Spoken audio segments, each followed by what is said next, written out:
सत्संग जी। प्रेमा ने बोला, जय निरंकार जी। ये 59वां महाराष्ट्र का समागम, और जैसे कि बार बार जिक्र हो रहा है कि सदगुरु का जो ध्यान आ जाए वो पूरा कैसे ना हो ही नहीं सकता कि इनका कुछ ध्यान हो और वो पूरा ना होए। आज जो भी इस समागम में शामिल है ये नज़ारा देख रहा है कि जब तक ये ब्रह्म ज्ञान सदगुरु की कृपा से जीवन में नहीं आया था तो नाम तो हम भी ले रहे थे परमात्मा का, अपने संस्कारों के अनुसार इसकी आराधना भी कर रहे थे, इसकी पूजा भी कर रहे थे, इसको पुकार भी रहे थे। कोई सुबह के सुबह समय उठकर दान पुण्य का काम भी कर रहे थे, मंदिर में जाकर भी इस परमात्मा को पूज रहे थे अपने अपने तरीकों से। ये ब्रह्म ज्ञान की दात जीवन में आई, सदगुरु की कृपा जीवन में आई, तो जो वेदों में शास्त्रों में पढ़ रहे थे, सुन रहे थे, बोल रहे थे पढ़कर, वो हमारे अपने जीवन की सच्चाई बन गई।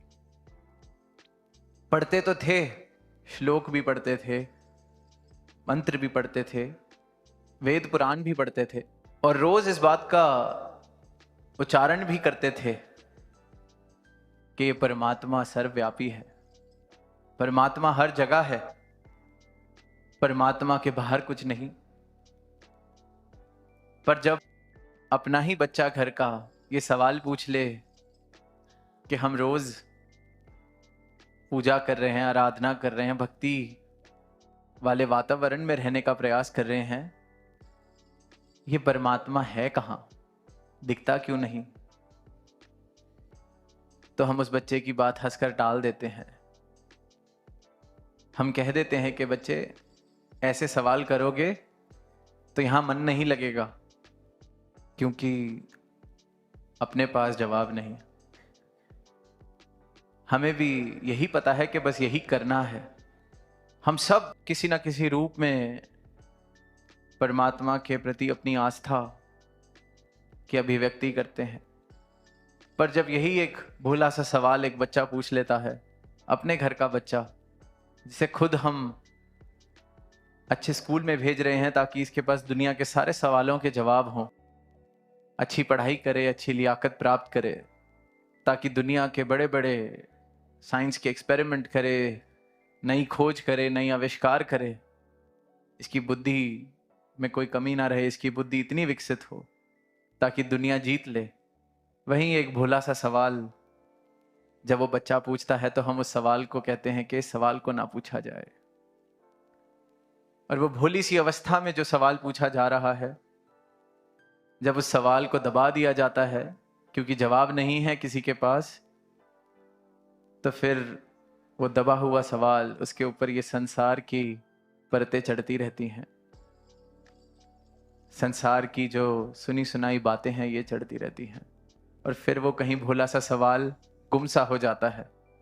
पूछना ही छोड़ देते हैं, समझौता कर लेते हैं कि शायद हमारा सवाल ही गलत था। और फिर कभी एक ऐसी घड़ी जीवन में आती है जब इंसान फिर पूछने पे मजबूर हो जाता है, और वही सवाल जो भोला सा के परमात्मा कहाँ है इतना नाम लेते हैं, फिर एक नए रूप से ये सवाल पूछा जाता है। आत्मा मंथन करें, सबके जीवन की ये यात्रा है कि इस जीवन का उद्देश्य क्या है, मेरे जीवन का उद्देश्य क्या है, कौन हूं मैं, क्या मतलब है इस सब का। वही भोला सा सवाल, उस भोलेपन से सवाल का भी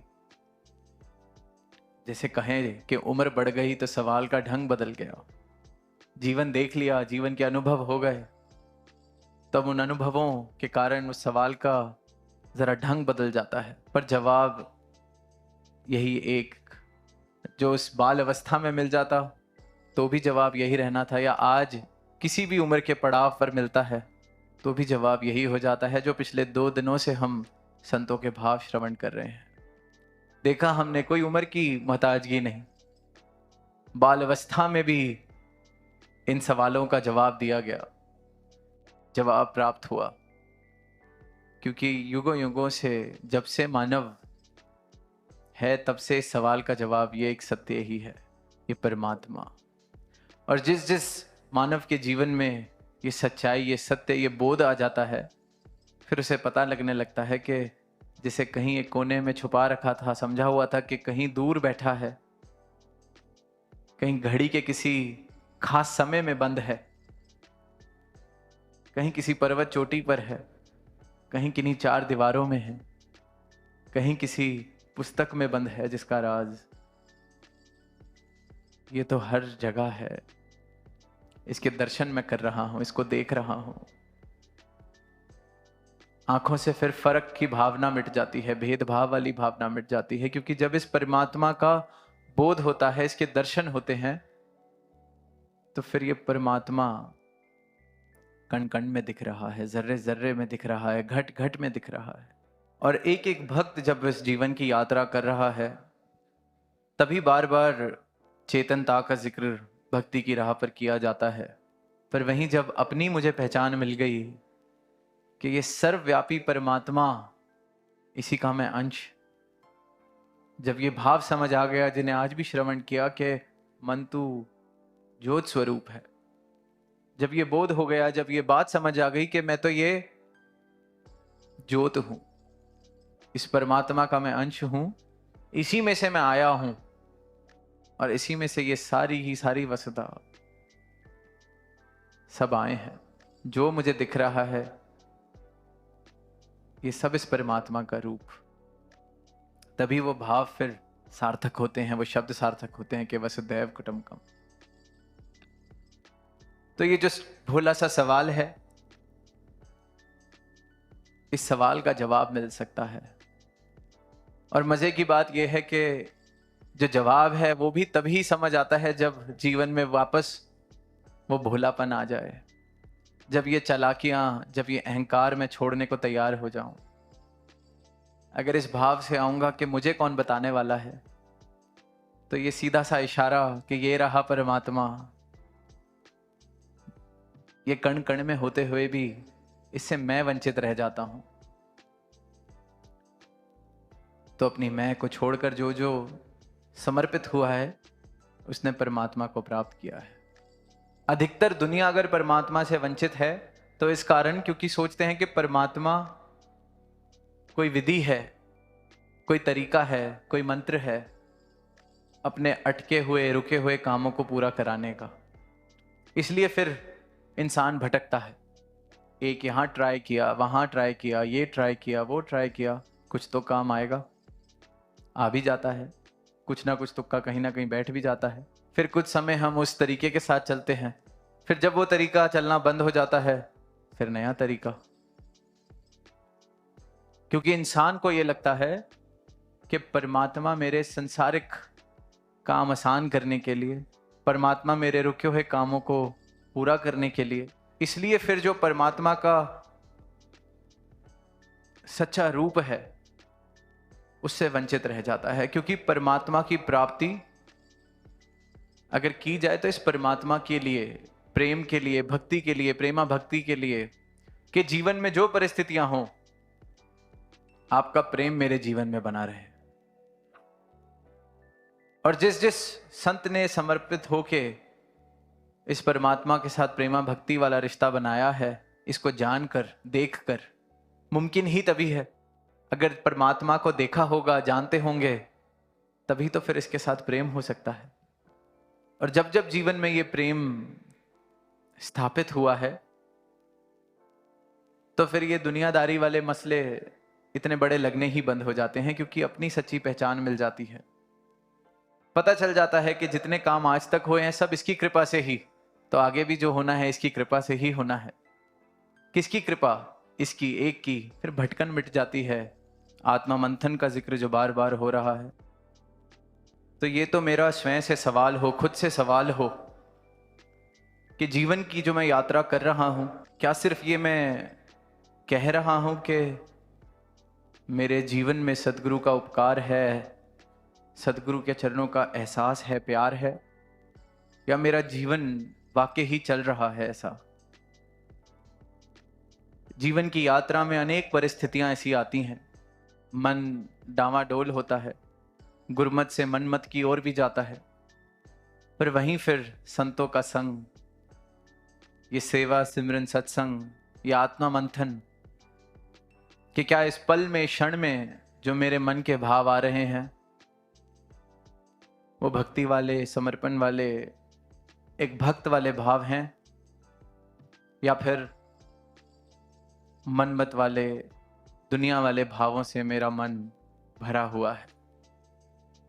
एक क्षण लगता है जब अपने मन को वापस इनके चरणों में समर्पित कर देते हैं, एक क्षण लगता है मन की मैल दूर होने में। और स्वाभाविक सी बात है कि इस यात्रा में चल रहे हैं तो मन ने इधर उधर जाना है। वही फिर बाबा गुरबचन सिंह जी की वो बात कि मन एक बंदर की तरह है, इसका काम है उछल कूद करना, जैसे बंदर को देखते हैं। पर अगर यही मन इसको निरंकार रूपी खंबे के साथ अगर बांध दें तो ये उछल कूद करके जब थक जाएगा तो वापस अपने खंबे के पास आकर ही आराम करता है। तो मेरे जीवन में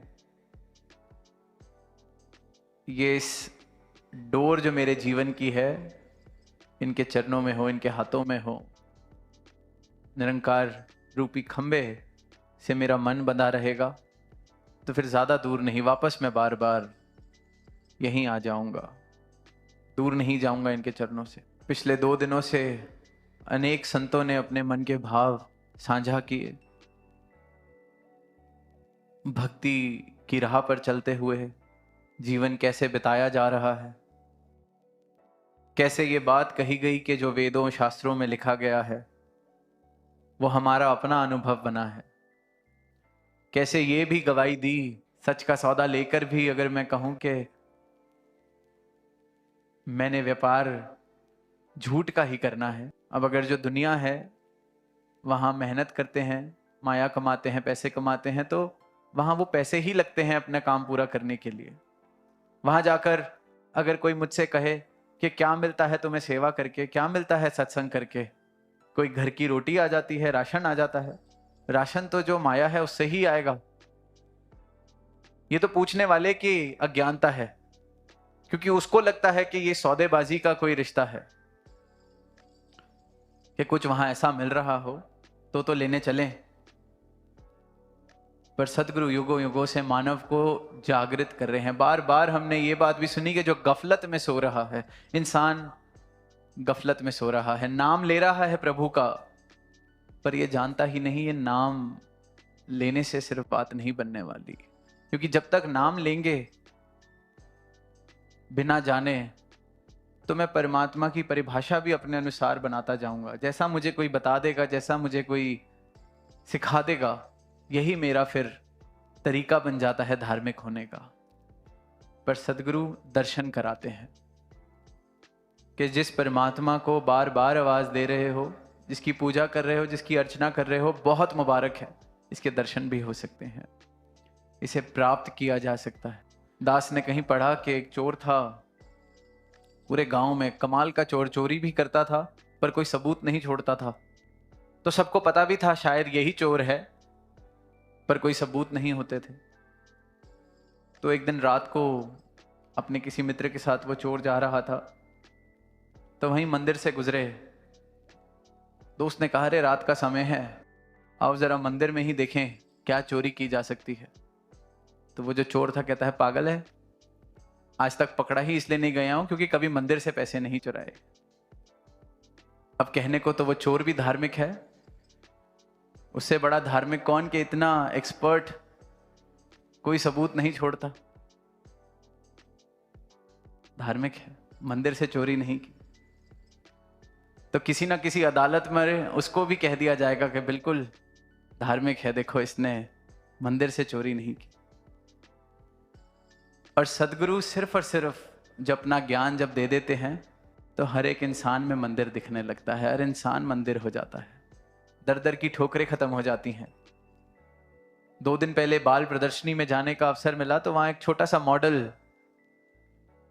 कि एक इत्र की दुकान पर 2 व्यक्ति खड़े हैं, एक ने तो इत्र को अपने ऊपर छिड़का और खुशबू का आनंद ले रहा है, इत्र की महक का आनंद ले रहा है, और एक ने इत्र को चख लिया कि इसका स्वाद कैसा है, तो वो मुंह बना रहा है और फिर कह रहा है कि इत्र कितनी बेकार चीज है,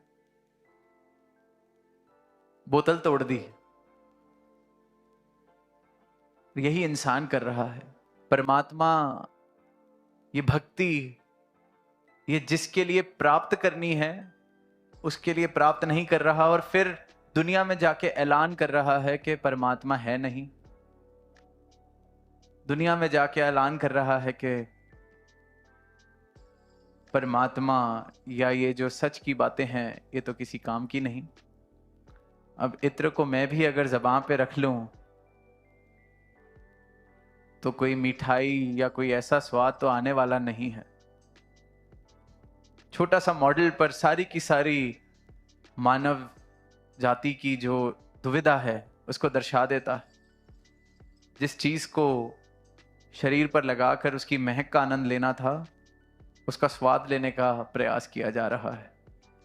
वहीं परमात्मा को जानकर इसके साथ रिश्ता स्थापित करना था, इसे जानना था, इसके दर्शन करने थे, अपनी आत्मा का कल्याण करना था।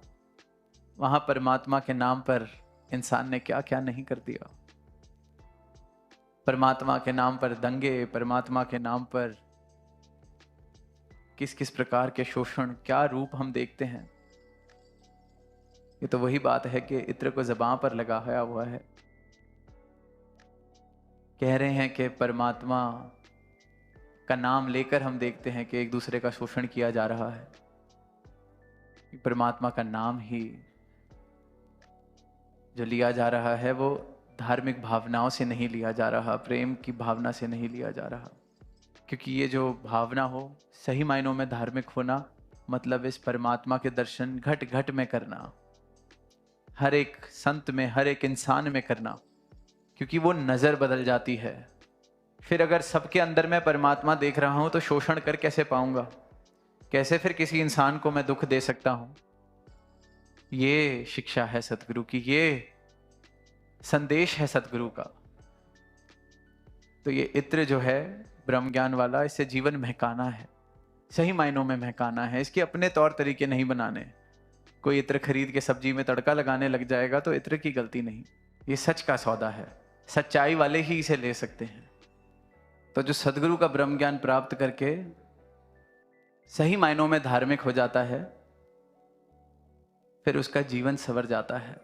जिस जिस जीवन को फिर वो छूता है वहां सही मायनों में जो धर्म है उसकी महक आ जाती है, प्रेम की महक आ जाती है, मानवता की महक आ जाती है। तो अब हमने ये तय करना है कि उस चोर जैसा धार्मिक होना है या सही मायनों में जो धार्मिक है, जिसने इस परमात्मा को देखा है, जो इस परमात्मा को जानकर, देखकर, इससे प्रेम कर कर इस परमात्मा की बनाई हुई सृष्टि से प्रेम कर रहा है, परमात्मा के बनाए हुए एक एक मानव से, एक एक इंसान से प्रेम कर रहा है। क्योंकि सब में परमात्मा का रूप देख रहा है, अपना रूप देख रहा है। तो ही ये सुंदर संसार फिर सही मायनों में सुंदर हो सकता है।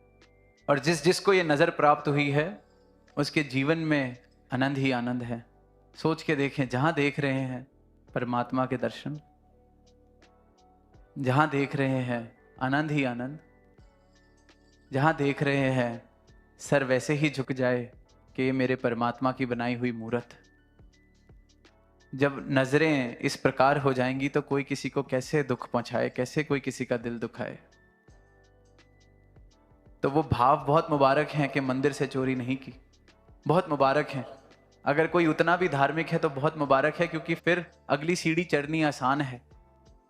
अगर ये पता है मंदिर से चोरी नहीं करनी, वहां कुछ गलत नहीं करना, तो जब हर किसी में मंदिर दिखने लगेगा, हर कोई ही मंदिर लगेगा, तो फिर इंसान वो गलत करना बिल्कुल ही छोड़ देगा, क्योंकि उतना धार्मिक तो था कि मंदिर में चोरी नहीं की।